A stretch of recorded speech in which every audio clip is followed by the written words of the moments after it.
Everyone, it's Kirei here for Bramble Fox, and I have a brand new layout for you. I am using this fabulous extra large perspective title adventure, and I'm also using the Fox Cut stencil number 95 called Travel Borders. So I decided I pulled out the Cocoa Vanilla Studio Great Escape collection, and can you believe it? I actually haven't used it yet. It's been sat there waiting. Anyway, I had this. I like the plaid paper here.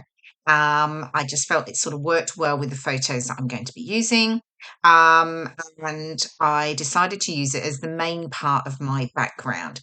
So I've just sort of torn off a strip at the bottom because I wanted to have the adventure title sat against the white cardstock background, just because I felt it would just show up much better against that rather than that sort of heavily patterned background. Now I have three photos here. It was a weekend at home, but I had my cousin and her partner staying, and we just did basically had a bit of a local adventure. Just went and had a look around the really beautiful St Albans. There's lots of sort of Roman ruins, and the cathedral's beautiful. And then the other day we went into Wheathampstead, which is also a lovely small village, but it also has a lot of Roman history as well. And we had a wander around there. It was a really, really nice weekend. So I've decided, because I've got the three photos against that plaid background, I felt they just needed grounding because it is quite busy. So I've picked a couple of these sort of plainer pattern papers in that green and that sort of orangey toned zigzag pattern, and I'm just going to layer up my photos on those two pieces. But first I'm mounting them now on the slightly darker excuse me, darker green pattern paper as well. So just bringing in some of the colors that I used that are in the plaid paper background. So, of course, I'm going to distress the edges. It's very rare for me to leave any undistressed edges, I guess. So of course, all the pattern papers, the layers are going to get distressed, and then I can build up that over the plaid paper background. Now that adventure, it's called Adventure XL. Obviously it's a large title, and it is available in a number of colours. This is the duck egg, but it's also available in white. I think it might be available in possibly black as well. So but you can find that in the shop. Now this is the Travel Borders stencil, and I'm just sort of working out what I'm going to do, because I actually really liked the words on it: discover, go, see, do, explore. And I just thought I'd add that below the title. I am going to add another word to the title, so it's going to be called Weekend Adventure, but I'm just sort of working out where it's going to sit, because I want the stencil words to sit directly below the large adventure. Now, I am just adding a little bit of washi tape to hold my stencil in place. Lesson learned. I have done this and just held the stencil, and honestly, you're at risk of it moving and making a bit of a mess. So yeah, just a little bit of washi tape to hold it down. Now I'm using a couple of Distress Oxides. This is the green. It's called Bundled Sage. And I started with that first. I was going to leave it. And then I thought, actually, I might layer over it and create like a double effect. And I'll bring in the blue, which is Stormy Sky. And I basically match these to the pattern papers. So in fact, it's like a bluey grey. So it worked actually really well with that sort of grey in the back, in the paper here. Okay, so now I've added the stenciling, I can actually get everything stuck down, which is a bit of a win, because I often stick everything down and then decide I'd like to add some stenciling, and then you've got to fiddle around because you're trying to get it, sit close to something and you've already stuck layers down, etc. So no, I was a bit more organised this time, and I knew that's what I was going to do. Okay, so now I'm just working out where they're going to sit and in which order. And then I can get these stuck down. So I'm going to add some foam pads to the top of this larger piece here, just to create a bit of dimension, but only on the top edge. Now, I've obviously, torn the bottom edge of that large paper.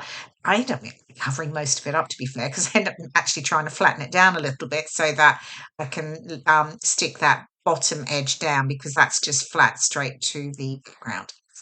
Okay, and then not forgetting to take the markings off, so that will stick down, but I know it's all nice and straight now. Just a little bit of extra distressing around the edges there, just lifting them up, and then I can stick that down. I'm sticking that down flat, and then with my photos, again, I will just add the foam pads to the top of each of the photos. Okay. So, yeah, so if you do not or have not been on the BrambleFox website, pop on over brambleffox.co.uk and you can find all the fabulous goodies that they have available, obviously including the ones I'm using here. And also, you can find the details about actually subscribing to their monthly Foxbox kit. So, which yeah, it gives you basically every month you get your box of goodies, so you don't miss out. So that's worth having a look at as well. And there's a couple of options with that for the Foxbox subscription. There's a Foxbox regular subscription with all the perspectives, and then the Foxbox Plus that gives you the Fox cut, the stencil and the paper snips. Now I have got some of the paper snips actually. I'm just using here. There are a few word ones just below the trees there, and there's a couple over there on the right that I pulled out that worked well. And these are paper snips number 58. They come with the June Fox box. So I just had a few of them. I think I've got Outdoor Adventures, Get Together, which I am adding over there on the right. And I'll also use Life is Sweet and Full Heart as well. So just some of the colours worked really nicely.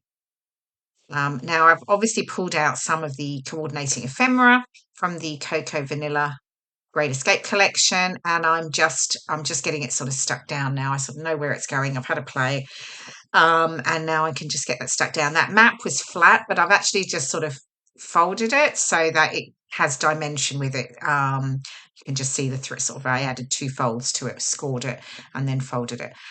I've added the little flags. I fussy cut some of those from pattern paper. And then there we go. That's the Life is Sweet from the Paper Snips. Having a look at which ones. I do add the little yellow one. That is the Full Heart one that I'm going to add. And then I have a few other perspectives. I've got the camera there. I've got the arrow that I'm adding on here. I've also got that mustardy geotag. They actually come from a travel collection that was available a little while ago. So I don't think that's in the shop right now. But yeah, just pulled out a few extra bits from my stash. Still deciding where things are going. I've got the geotag. Now, it worked out quite well because I've got the word Wheat Hampstead. We were on the station. It's an old station. It's not working. But I added the geotag just above the sign where that was. So it sort of marks the places that we went. And then I will get my adventure title stuck down.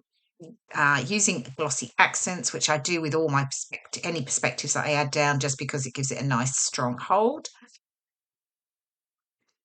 And this gives such a great feature. And if you can see there, I love how it pops on the white. It definitely works well on the white versus on a pattern background. Might get a little bit more lost.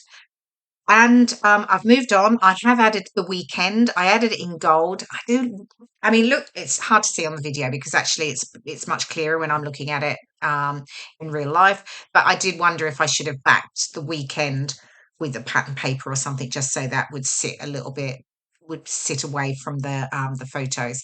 And then I'm just adding a few enamel stars just around the clusters here. And then I'm pretty much almost done. I think I'm going to add, yes, I'm going to add some gold ink in just a moment. Here we go. And I'll just add that to each of the embellishment clusters. And that just ties in with the gold title that I added the weekend. So, yeah, and then I'm done. And we'll get some of the close-ups in just a moment. Oh, and don't forget, I do add my journaling below the title, of course. So here we go, the final layout and some of the close-ups. You can see the detail in that really lovely large, extra large title.